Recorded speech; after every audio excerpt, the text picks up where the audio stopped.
But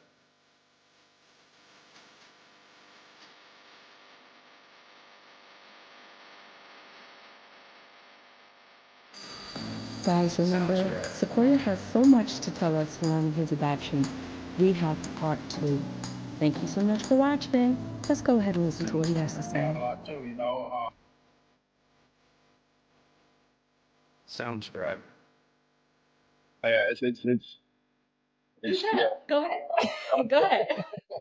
So okay, so I was going in on how I got the DNA test from who I thought was my dad. That was because his daughter, Sequoia, which was his oldest, I used to talk to her on social media. We talk on the phone from time, but I noticed whenever it was something on her public wall on Facebook or any type of social media site, she would never like respond to me. But in her inbox, she would talk to me, but she would never like, oh, hey, brother, like, or anything like that. It was just like, oh, hey. So I I don't know if it's all adoptees, but a lot of the ones that I've talked to, it's like we have a good sense for gauging people's energy, and like I don't know if you clearly you're like something's not right here. So I was like, I noticed you don't respond to me on certain things. Like, am I doing too much? Do I need to fall back? Do you not look at me as family? Like, am I making you uncomfortable? Because if so, let me know. I'll fall back. She's like, I just don't believe in building a relationship off of probability. I think you should get a DNA test. I was like, at first I took it hard. I was like, wow, that kind of hurt. Like, that was kind of harsh. And yeah, okay. And so, but then I had to think about it. I'm like, okay, I was in her inbox, so it's very easy to misread it, a message, the energy that's behind the text, so I didn't hear it verbally. So let me, let me calm down. And then, I talked to my girlfriend about it. She's a huge part of me even, getting out there the way I am now. She's been a huge supporter. That's why I was able to address my mom, ask all those questions about family and stuff like that too. She having somebody to confide in makes a big difference when you don't feel judged. And but yeah, so fast forward, that was like in 2019. So like 2020, I'm studying for my life insurance license, and so uh, who I thought was my dad. I'm getting calls from Kushan, well, still my sister to this day, but she's like, yeah, dad's looking for you, and da, da, da. I'm like, well, I mean, he has my number. If, I quit talking to her. I mean, him and my mom, because I'm just like, you guys aren't giving me the information I need. Like, call me when you're ready, but I don't have nothing to talk to you about until we can get where we want to get with this conversation. And so like apparently he's reaching out, he's trying to find me, he's calling everybody, hey, have you talked to Sequoia? Have you talked to Sequoia? Like I haven't heard from him, this, that, and the third. So I'm like, well, he never called me, like my number hasn't changed. And so I give him a call. I'm like, hey, I heard you were looking for me. He's like, yeah, I just wanted to see if maybe we could do lunch, I want to get you around the family. And he's like, I just want to talk about some things. I'm like, okay, like I'll be out because at the time I was staying in where was I staying at? I was in Redlands, California, and then that's maybe about 5 hours from Las Vegas, and he was in L.A. and L.A. was maybe about I want to say like an hour, 45 minutes, close to 2 hours, and so I had to go out there to take my test for my life insurance license, and went out there, passed my test, and then we had lunch afterwards. So it was a cool little celebration. I'm like, okay, cool, and so we're talking. He's like, yeah, like I've just been going through a lot, and I've been thinking, like you've been reaching out, you've been very patient, and so I guess it's only right that I give you what you've been asking for. So he's telling me about family, telling me about how his dad died from alcoholism, and that like then he got hooked on drugs, and he got into gangs, and he just went down this dark path, and so like he started sharing a little bit of everything, and then he's like, oh, have you talked to Sequoia? I was like, yeah, I have. Last time I talked to her, she told me, basically she didn't want to build a relationship with me based off probability. I should get a DNA test, and he kind of like got quiet, and he was like, so how do you feel about that? I was like, the DNA test or what she said? He was like, the DNA test. I was like, yeah, that's what I thought you were leaning towards. Because, like I said, we both kind of always had this feeling like, I don't know, I don't look nothing like you. You look like Tukey Williams' little brother, and then there's me. I'm just, I look like I could, I'm just like I play basketball or something. You look like you play football, So, and so I was like, I mean, I'm okay with it. He's like, cool, because I don't want to make you uncomfortable or anything. Like I was like, I mean, at this point, it's nothing uncomfortable about it. Like I think it'll ease both our minds and just to know, And he's like, yeah, because to be honest, I don't know, like, and he's like, yeah, me and your mom were messing around, but it was just one time. And I was like, I mean, that's all it takes, but let's just, we'll hold this conversation for after we get the test. He's like, all right, I'll pay for it, and then just give me your address, and I'll send you your kit. So okay, so it comes in the mail about a month later. Take the test, and then like a month or two goes by, I get the results. 0.05% chance. I'm like, okay, so you're not my dad. Got you. Okay, and it was kind of relieving, but on the same token, it's like now I'm back at square one. Even though I already Right. knew, but now I'm just like now and so I kind of got a little depressed about it. And so then he was like, "Hey man, he was like, like I know this is probably hard for you, but like you got to figure out who your peoples are, man. You got to figure out who your pops is, and like where you come from. Like yeah, like I know you and your moms aren't talking right now, like that. But like don't worry about the relationship. Just get the information that you need, but be savvy about it. And the be savvy part is what stuck out to me because I don't know, he was just like one of those GQ smooth, like just real like mellow, So I was like, okay, be savvy, like sound like something you would say, like and and so, but I never responded. That was a text message he sent me. I never responded to it because I was just still in my feelings about things. Then next thing I know, I'm getting phone calls from Keyshawn, from Chelsea, from Sequoia. Those are his three daughters. So everybody's calling me, and I'm just like, this ain't normal, And he passed away. Went into the hospital for a checkup and never came out. Nobody knows what happened. And What? yeah, eh, nobody knows what happened, And I've always said, a lot of the times the police kill black men, and hospitals kill the women. A lot of the times, that's how let history tell it. And but sometimes, the roles get reversed in that sense. And like I said, we don't know what happened. They didn't run an autopsy, so yeah, it's just nobody knows. And so I felt bad because I'm just like, man, like I could have had a couple more conversations with them. Like now I'm literally like down to nothing. I don't, like, and even though we always knew to a degree that we weren't, father son, it's still, it's like we didn't have much of a relationship there. So it's like, it's like on one hand, it's like it didn't really affect me, but the other hand, it's like it did, And so after that, I sent the because I still hadn't talked to my mom yet. So I sent the test results from the DNA test to my mom. I was like, so if it's not Hakeem, then who is it? And I saw that she read it, but she never responded. And then I was like, yeah, like, and he's gone now. She's like, yeah, I know. That's the only dad you ever knew. I'm like, so you can respond to that, but you can't respond to the DNA test. And I'm just like, that is the only dad that I knew, but I always knew he wasn't my dad. And you even acknowledging that, like, that's just throwing salt in the wound. You might as well squeeze some lemon juice in there too. Like, you're just not helping the situation. Like, and so months go by, I reach out again. I'm like, like I'd really like to know, who my pops is. She's like, well, if it's not him, then it's Reggie. And I was like, well, who's Reggie? She's like, oh, Reggie, like I know Reggie's whole family. That's like my second family. I was raised by his cousin's mom, and like this, that, and the third. And I'm like, okay, cool. Like what's the last name? Nothing. She leaves me on red.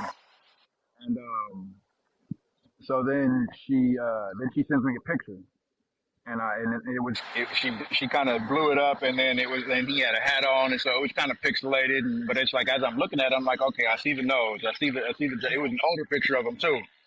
And so I'm looking at the features from what I can see, and I'm like, I I could see it, but I can't quite tell. I need more confirmation, just to validate it. And so I'm like, can you, send me some more pictures or nothing? She didn't talk. She never responded. Just left me on red. I tried calling. She wouldn't answer my calls. And so then July, it was like 9:30, July 4th, 2022. I'm sitting there and I'm thinking about. I was actually deleting messages out my phone just to clear up space, and I came across the one from Hakeem where he said, "Be savvy," and so I saw that and I was like, "Damn!" Like I got to keep trying. Like I got to keep trying. So I reach out. It's 4th of July, like fireworks going off outside, and I reach out. I was like, I would really like to know. Like I'd really like to know. Like, can you please like share something with me? Like I hope you know how important this is to me. And then my girlfriend, it's funny because her name is Jasmine too. And yeah, yeah. And she was like, she was like, remember how you handled things last time? Like you let your temper get the best of you. Just like, be cool, calm, and if anything, just say thank you after every time, any information, any picture, just say thank you. Like I appreciate it. Just like she's like kind of just like don't be don't suck up to her, but in so many words, just play it nice so you can get what you want. Be like what Hakeem said. He said be savvy. So like I'm like okay, because me, I was already ready to. Oh no, she's like I know. She's like you acting like an Aries now. Like don't let the ram horns go. I was like let me woosah. Okay, so and so and it's funny because she's an Aries too. So I'm just like that's but yeah. So I reach out. I ask for some information, and she sends me a text message. She said, "This is the 6th year that Reggie and Eunice have been gone. They were killed by Eunice's older son, and then he was killed in the house too." She's like, "Your brother Lorenzo and Lil Reggie, which are I'm 5 months older than Lorenzo, and then Lil Reggie, I think he's 30 now, and so she's like, yeah, they were in the house." Now, this is what she read off of an article, what I found out now. But so I'm like, okay, we're getting somewhere, and she's like, yeah, this makes the 6th year, she's like, well, tomorrow does. So ironically, I hit her up the day before my dad's anniversary death date, like this, which, because he died on July 5th. And so I didn't know that, but it's just, I don't know, fate is, the universe works in mysterious ways. And so I'm like, awesome, like, I mean, not like awesome, but I'm like, I'm getting somewhere, I'm like, can you send me pictures of my siblings? She sends me pictures of my siblings. And I think I put that collage on Instagram too with my dad and all his kids.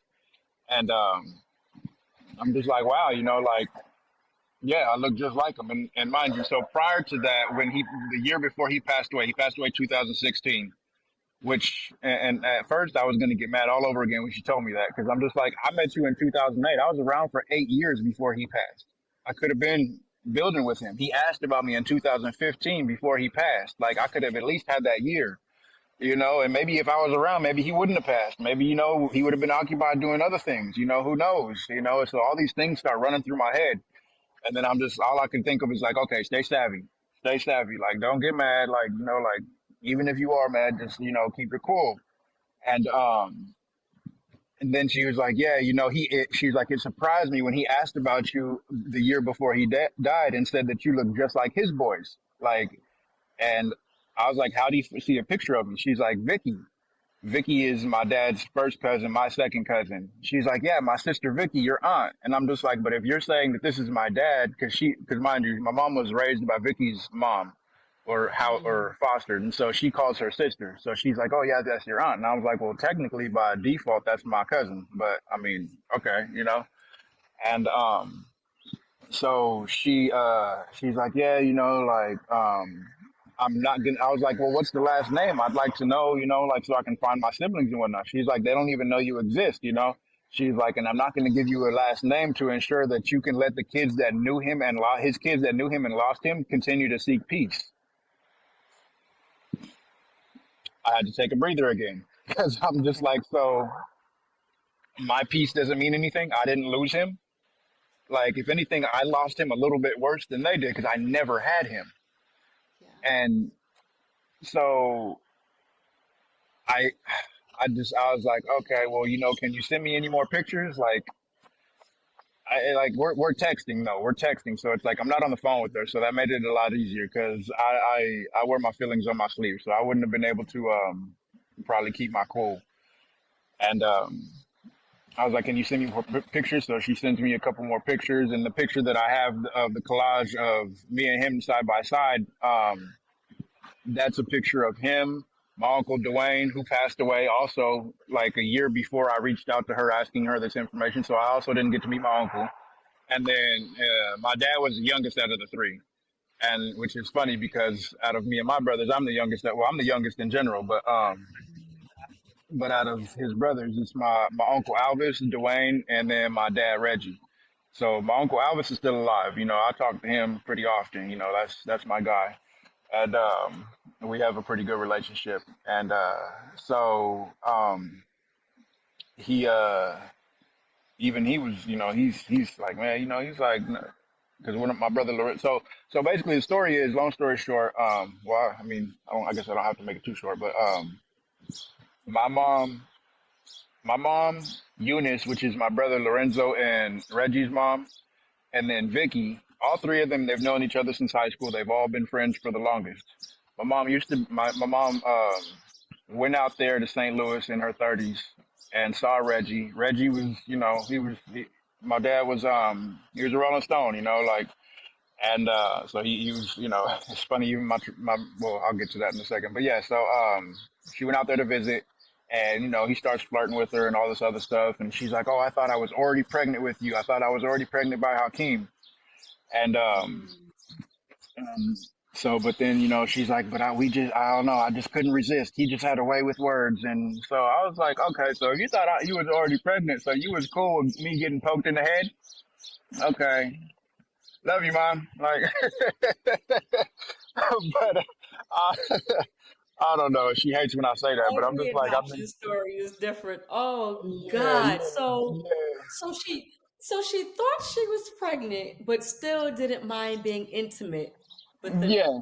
Right. And so no I'm like, judgment.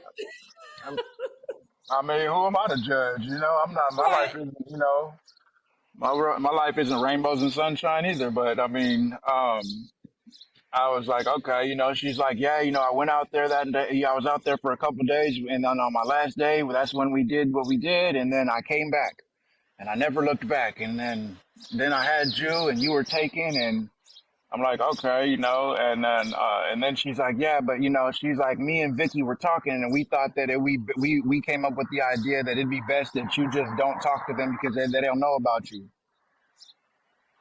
No. I'm grown. You can't make that decision for me.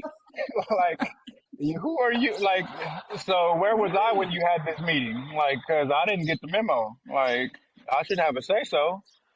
And like, oh well, it's too much for them. Like they've already been through a lot. They lost their mom, their older brother, and their dad in one night. I'm like, but you're only talking about two of my brothers. Understandable. I can understand how it can be a lot. Like, okay, it's 4th of July. Tomorrow is his the 6th year he's been gone. Okay, I just won't reach out tomorrow. I'll give it some time, but that still doesn't mean that I just shouldn't reach out at all. Like, and for you not to give me the last name, she's like, yeah, well, no, I'm not going to give you the last name. And I was like, well, can you send me more pictures? She didn't. She never said anything after that. She just left me on red. So Jasmine, my girlfriend, as I'm going through this and I'm sharing her, I'm like, hold on, like, wait, he died because I said the death date out loud. So as I'm texting, she's on Google looking up, triple homicide in St. Louis, July 5th, 2016. Found the My article, kind found the of last. girl, Jasmine. That's the stuff I do. My kind of girl. Good job, Jasmine. Good job. Right. And so, we got the last name. And, after that, went and found all my siblings on Facebook. I didn't reach out to anybody just yet because I'm just like, okay, it's too soon, Yeah. And then I finally reached out, 2020, February 2023. I reached out. I sent all the text messages that I had between my mom and the pictures that she sent me. And then I made that collage of my dad and me next to each other. And I sent that to all my siblings. And, first person to respond was my youngest brother, Reggie. And oh, hold on, but back like so. Let me back up. So this is why I think she didn't tell anybody and why she didn't want nobody to know because she was cool with the whole family. She was cool with Eunice, my two brothers' mom, but my dad was with Eunice at the time, and Eunice had a history of like she'll put them hands on you, and so I don't know if my mom was scared because my dad was with Eunice at the time when she was messing with him and had a kid by him, and that's why me and my brother Lorenzo are 5 months apart. or you just didn't want anybody to know that you was messing around, like even though you look at everybody as family. And so I don't know but that's just what that's my assumption on it. I don't know. She's never told me, but I can't think of anything else that it could be. You're cool with the whole family. They all look at you as family. They look at you in a certain light, and then here you come with like a my niece Shanice, throwing out my brother's kid. She's like, oh, you a side piece baby. I was like, Well, if you're gonna put it that way, I mean, and then, she's like, nah, but she's like, at least you got a ghetto twin. I was like, what is a ghetto twin? She's like, you and your brother, that you 5 months apart. I was like, can you stop labeling us? Like, can we just be? She's like, I'm so you sorry. got a so you're a side piece baby, and you're a ghetto twin. Yeah, basically. I didn't, Just want to be clear. yeah, I mean, I never heard the ghetto twin thing before, but I mean, I mean, it makes sense when the way she put it. But we're not fraternal twins or anything like that. Siamese twins, just ghetto twins. But yeah. So my little brother Reggie is the first one that responds to me, and he was like, I don't know. Apparently, like everybody says, like he's like how your dad was back when he was younger. Like that's why nobody deals with him. He start cussing me out, like you're not my brother. Like who gave you this badass information? Like what da da da da da. Like why you just wait till now to come into the picture? I'm just like if I knew sooner, I would have came into the picture sooner. But he's also the person that walked in and found his dad, well, our dad, his mom, and his brother dead in the house. So he's got a lot that he's dealing with.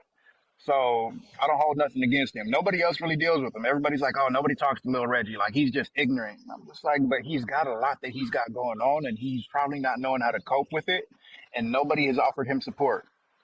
And I think I can say I know a little bit better than a lot of people how that feels. So I'm not until he tells me don't talk to me, don't message me, get off my Facebook or whatever, because that's all I have him on is Facebook.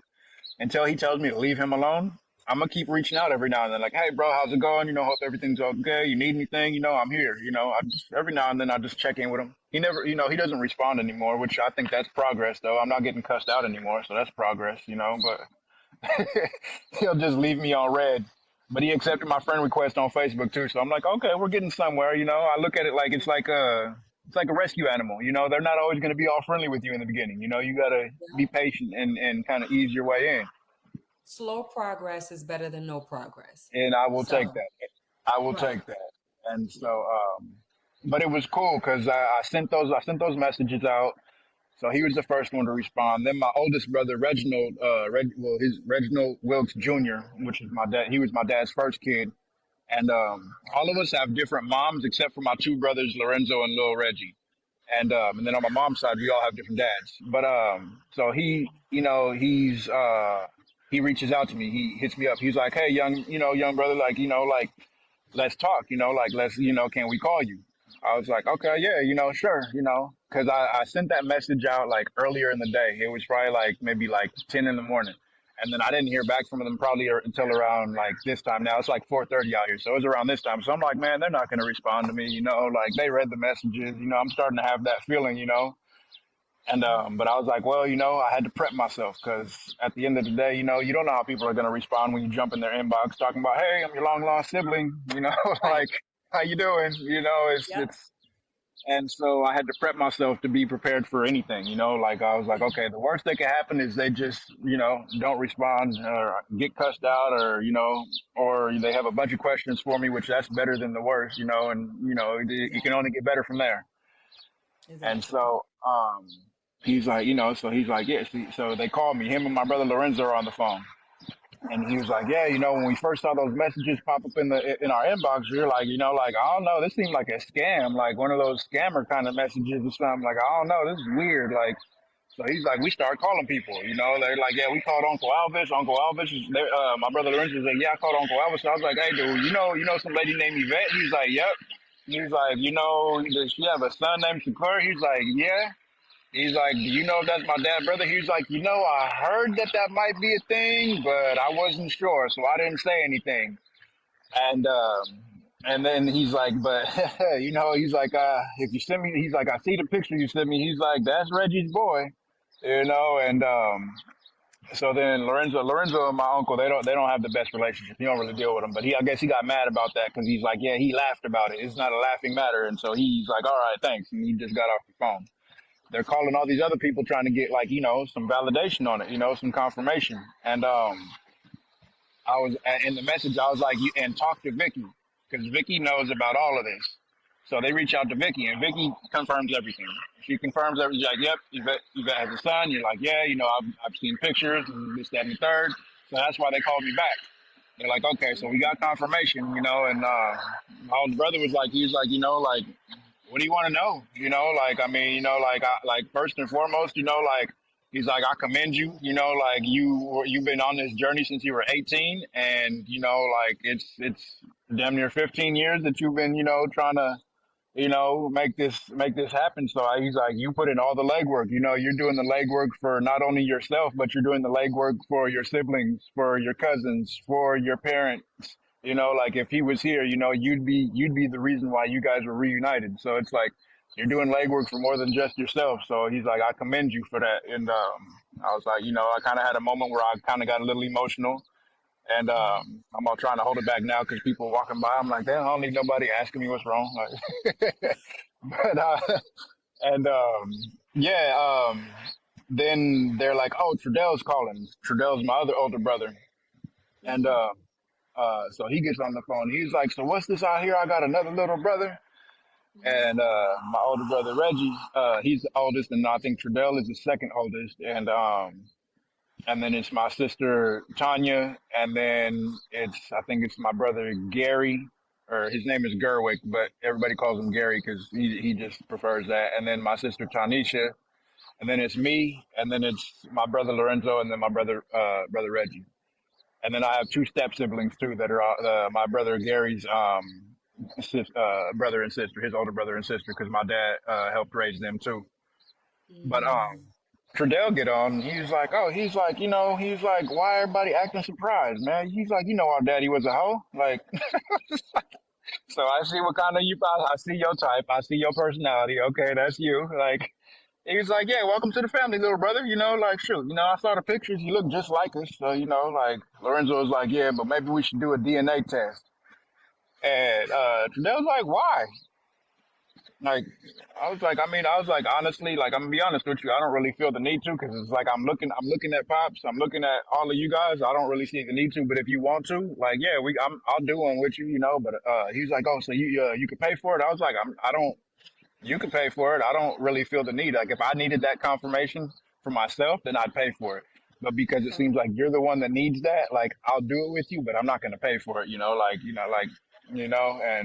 we haven't done it, but um, so then finding all of them and whatnot, and then that was super cool, and then I started trying to connect with more people on my mom's side. So I found one of my cousins, found out there's a lot of musicians in my family. There's a group called the Neurons. I think they were big back in like the '60s. That's family. They're like real big in the '60s. One of them is I think he's still alive. I haven't talked to him on Facebook yet. And then I got another. I think he was like a cousin, like a great cousin or a great great cousin or something like that.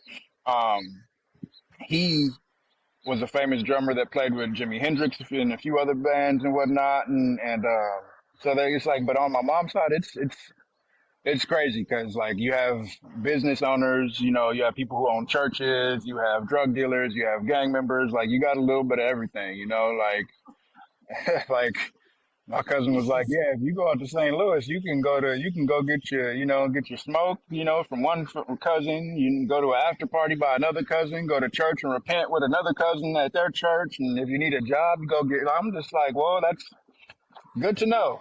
Good to know. Like, yeah, thanks for the input. He's like, yeah, but just be careful. So then I started getting more information on my mom, and I found out a lot. My great grandma,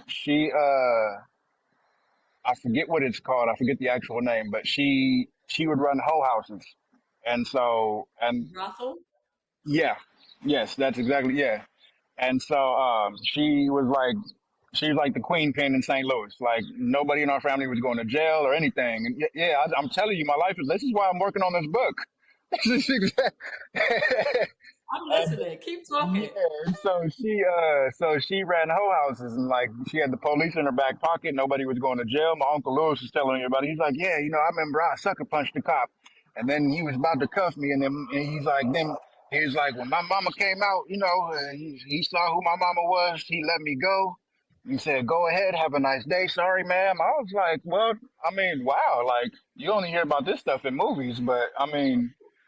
He's like, yeah. He's like, you got some, he's like, your bloodline is, you got some good and you got some bad and you got some ugly. And I was like, I see, and I see, like, and he's like, yeah. He was saying that basically, he was strung out on drugs a lot though. Like she wasn't the best mom to them and whatnot. I mean, obviously, running that kind of business, you're not in your right mind, in my mind, anyways. I wouldn't think. And so my grandma, um, and this is what my grandma I love her to death. I got to meet her when I went out to St. Louis, actually last year, the end of June, beginning of July. Actually, I had to leave on the day that my dad passed away, so that was kind of hard. But went out there, met a lot of the family, met all my siblings except for one sister that's in Georgia. But and then met my grandmother. I actually have pictures of her on my. I think I have pictures of her yeah. And so, but yeah, she's got she's so sweet, and but she was telling me about what happened and how like her life was. She's like, yeah, like your great grandmother, she was running these houses and whatnot, and she was like, I was her main girl, and I was just like, what, like as in kid wise, like you was her main like daughter. I'm trying not to think about what she's telling me. She's like, no, I was her bottom bitch. I was like, grandma, like first and foremost, language, like, like she's like, and I was like, grandmother, like, hold on, like, back up, like, what? She was like, yeah, and she's like, and then I had your mom she's like, I had your mom when I was 14. I was like, and how did that happen?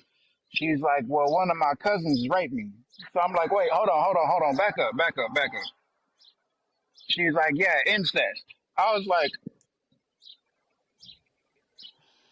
this story just, man, it gets darker and darker. And just like, So, so that I'm clear, mhm, are you saying that your mother was the product of a sexual assault between your grandmother and her cousin?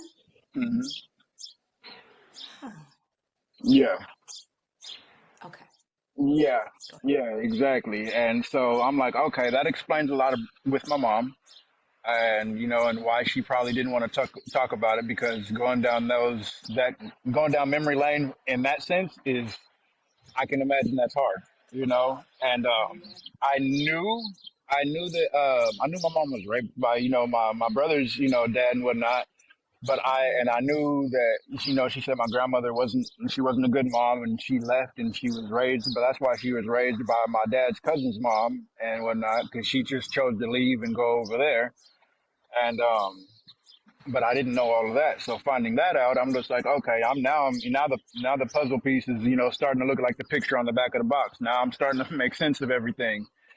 And so she's like, yeah, like she's like, but I don't know why your mama, like, she speaks so badly of me. I did my best. I was only 14, and I'm just like, yeah, I mean, I, I can't speak for her, like Yeah.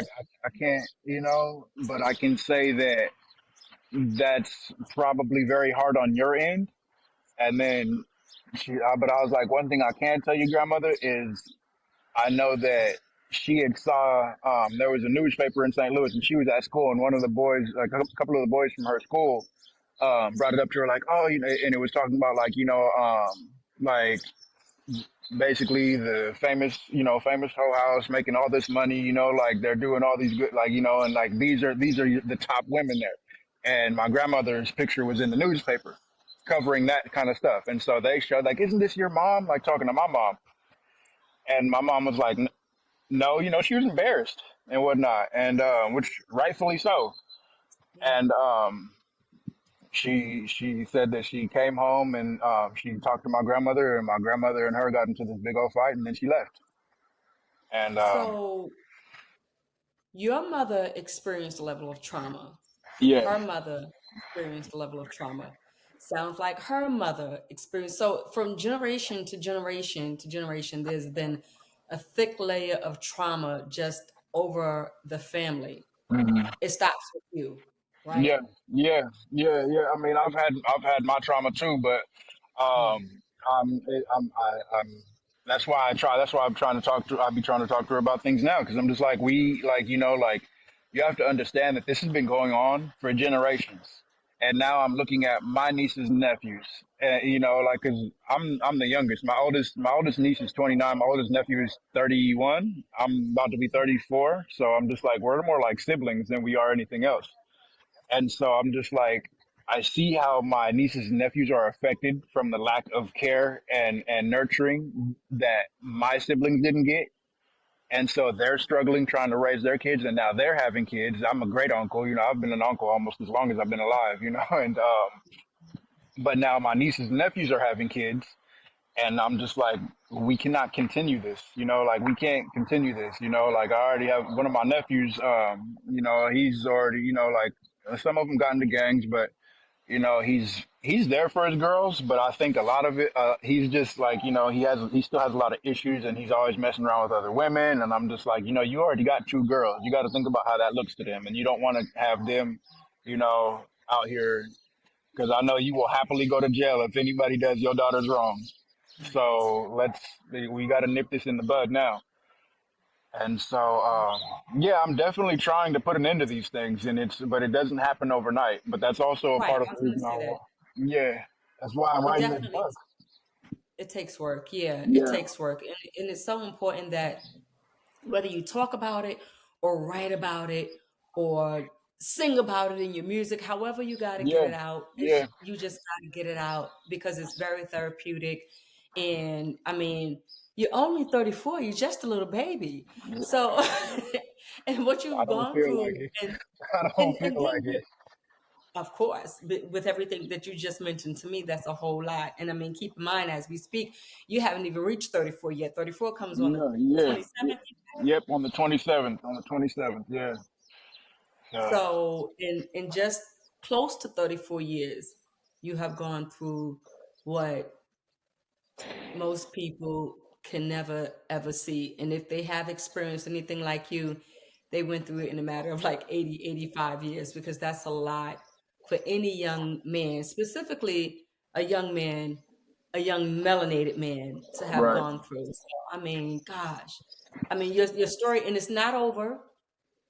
It's It's still going. not over. It's still going. It's And still going. So, I but I mean, you mean, just have to make making new sure. memories though. Making new memories, Right, and right, so I mean, I right. think that I I don't know if you know about uh Black Adoptees Identities, the other podcast that Christelle Yeah. has. Hmm. So I did one with her a couple weeks ago. I did a podcast with her. I've got them lined up right now at this point. I got one with Good you for you. today. I've got another one with this other lady named Morgan Harvey. Um, that's going to be at the end of the month. And then Fire Pit Conversations with Ronnie and Aaron. I don't know if you know who Ronnie and Aaron are. I The don't know who they are, but I feel like I've heard of Fire Pit Conversations. Yeah, yeah. So their story is similar to me and my brother's story. So me and my brother, actually, my brother Will, who was also adopted, we're going to be on their podcast. I'm actually waiting for my brother to get back to me on some times that he'll be available. So Good. so yeah. So I'm coming to a podcast near you. And Good for you. I just me and it's funny because I was actually talking to Canu, and I was telling him, I was like, I've been talking about starting a podcast myself, but I've always wanted to do like a duo kind of thing. And I was Yeah. like, it'd be interesting to have, just a transracial adoptee and an international transracial adoptee kind of view on things. So he's like, yeah, I'd be down to, do a podcast with you. We can start it. So there's some good things coming in the near future. Good for and you. you know, It sounds like you have a lot on your plate, yeah, but I yeah, know you can do it. Every I, last thing. I want to, you know, because You this will. me connecting with different adoptees. Um, Again, shout out to Jasmine, shout out to my girlfriend. You know, like she's the main reason why I started looking into this, like trying to find this community. You know, I Good. never even would have thought about it. Like I never thought about it. It never dawned on me that, like, oh, you know, let me try and, you know, find other adoptees who share my you know, my experiences and stuff like that.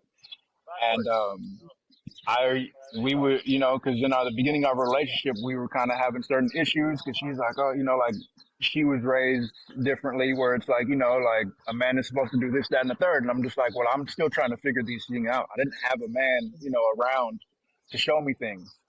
And so I'm still trying to, you know, I want to be that protector, that provider. I was good on the protecting part. The providing part, I was still trying to figure it out for myself.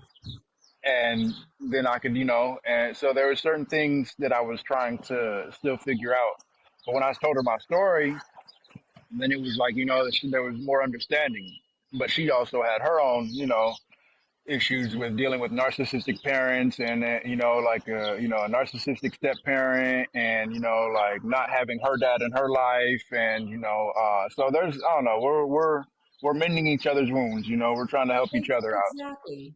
Exactly. And so what I'm finding is that have that support, whether you're her support and she's your support, be supportive of each other, give each other grace, hear her, make sure she's listening to you so that you can come to a compromise because this is not an easy road for neither yourself or her. But if you Right, have the support of each other and you can listen to each other without judgment, so that you right. can be there for each other without judgment and just give each other grace and understand, okay, I have to give her grace on this because I understand that she didn't go through this, or maybe she did go through this. And the same Right, for you, right. because that's going to, give you guys the support that you need, and it'll help groom you into being the couple that you are meant to be, Yeah. if life would have it that you guys turn out to be married or what have you. But I I mean, mean, it's already been, we're going on 7 years now. So I mean, you know, I don't think we're brilliant. going anywhere. I Yeah, don't think we're exactly. going nowhere. You know, so that's Exactly. my twin flame. I would not trade her for the world. Good, You know, good for you. Oh gosh, Sequoia, I can't believe you just gave me so much in a matter of an hour and 41 minutes. Your I story is mean, incredible. and I didn't even go into details on everything because I'm trying to keep everything short, but I'm long winded. I don't know if you noticed, but No, it's okay. We're gonna make that part three. I might have to make this a part one and two, but we're gonna make that yeah, part yeah. three. I mean, hey, you know, I'm like I said, I'm an open book, not just because I'm writing a book, but just because, you know, I'm at a point where at first I never said certain things, like even when I mentioned, you know, I was molested at a young age, and you know, like I was being beaten and starved by my mom's ex-boyfriend and stuff like that, my adopted mom and whatnot. People have this idea that when you get adopted, well, when they hear adoption, they automatically want to put savior in that. You know, it's like they want to throw that in the category, and it's like for some people it is. For some people it very well is. You know, like I have there's my little sister who was adopted by a different family, and then I have my cousin Chad, who was also a foster child with my mom, but then my aunt ended up adopting him, and then she stays out in Texas. That's who I was staying with when I was out there. Me and him got a lot closer when I stayed out there for that year and some change. And then my other aunt who passed away, my mom's youngest sister, my adopted mom, she adopted her ex girlfriend's son because she was gonna abort him, and she talked her into like keeping him and giving birth, and so she could keep him. And so, so yeah, yeah, and you know, so in his situation, his biological mom did not want him. She was going to abort him, and the only reason that she kept him is because my aunt was like, "I'll take him. Like, just have him, and I'll take him." And you know, that's my guy. That's my guy. Is yeah, you know, once I get my podcast going, I'll probably talk with them and have them on, you know, so you know we can all hear their stories too. And but I strive to be, like I say, the voice of the voiceless, because you know, I came up with that because like I said, everybody always asks my mom, like, "Oh wow, like bless your heart, like good on you, like it's so great that you're taking in all these kids. Like, what's it like having adopted kids?" But till this day, I don't really get too many people asking me. You know, Right. the only people that have asked me what it's like being adopted is other people who were adopted. Right. Exactly. Everybody else Yeah. is like, "Oh, you were adopted. That's so good. Like, look, that's why. Oh, you were raised by white people. That's why you turned out the way you did." Like, um, no, I kind of made these choices on my own. Like, but I mean, people are always gonna think what they want to think. But I don't know. Exactly. If I could go back and do it all over again, I don't think I would change anything because I wouldn't be who I am today. Yeah. Well, And what matters now is that you use your voice and tell mhm, your stories because believe it or not, it's going to have some impact on people, whether they are adopted or not. Just hearing the story and knowing that everything right. you've gone through, it will have a positive effect on some people just to see, okay, wow, this happened to him. I want to make these choices. And I mean, you turned out just fine, but you had to go through those things in order Hmm. to get to go from Sequoia to Jeremy back to Sequoia. So it's all a matter of finding yourself. And I'm so Hmm. glad that you are taking the necessary steps so that you can become who you are meant to be. And it's not to hurt anyone. That's what mom needs to understand. It's not to hurt anyone. It's Yeah. not to, be offensive to anyone or to the name that was given to you, but to just get back to your roots and become Yeah. Sequoia, who you were Yeah. Yeah. born to be, Exactly. despite everything Exactly. that you've gone through. I Yeah. couldn't have So said that better myself. That is so true. I couldn't have said that I better thank you myself. so much. Yeah. Thank you. I thank Thank you you. so much for I have joining me. enjoyed this. I've enjoyed this. Likewise. Likewise. This has been And great. so, And yeah. no, So I want us to talk more, so yeah. that, because your story is going to continue. So as your story continues and as more things unfold, I'll be hitting you up again like, hey, Yeah. Sequoia, you ready to chat some more? Because I know there's so much more to this story. This Yeah. is not the end. Yeah. This is Yeah. not the Definitely. Definitely. Well, thank you guys. Let me go ahead, Sequoia. I'm gonna ask that you go ahead and throw out your handle so that people can follow you on Instagram. Okay. So my handle is Voice of the Voiceless. Now, and I also on Facebook. You can find me as Sequoia Joaquin Bateman Wilkes. And yeah, if type in Voices of Voices, you'll see how to spell my name on my Instagram, and then you'll be able to find me from there. And if I do plan on changing my handle on Instagram back to my biological name, but I will have my name underneath my picture as Voice of the Voiceless still. But so look forward to the Sequoia Joaquin Bateman Wilkes. You can find me there on pretty much all platforms. I also have a music page, Sequoia Music, Sequoia underscore music, and then TikTok is the same thing. Not much on there yet because I just started performing and doing my music in that sense, but I've been writing for years, so just started putting We're myself getting out there. there. Yeah, we're getting there. What did I say a moment ago? Slow progress is better than no progress. Yeah, So, yep. I have a cousin. Sequoia, thank you. She says, Sounds right. every step forward, whether it be baby steps or big steps, forward is forward. Exactly. Absolutely. And that's the direction that we want to move. Thank Mhm. you so much, guys. Thank you so much for watching. Sounds right. Check Sequoia out on Instagram. Thank you so much.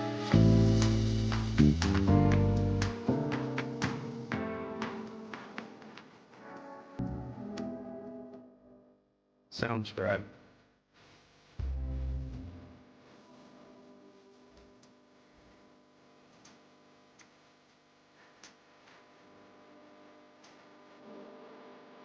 Sounds right.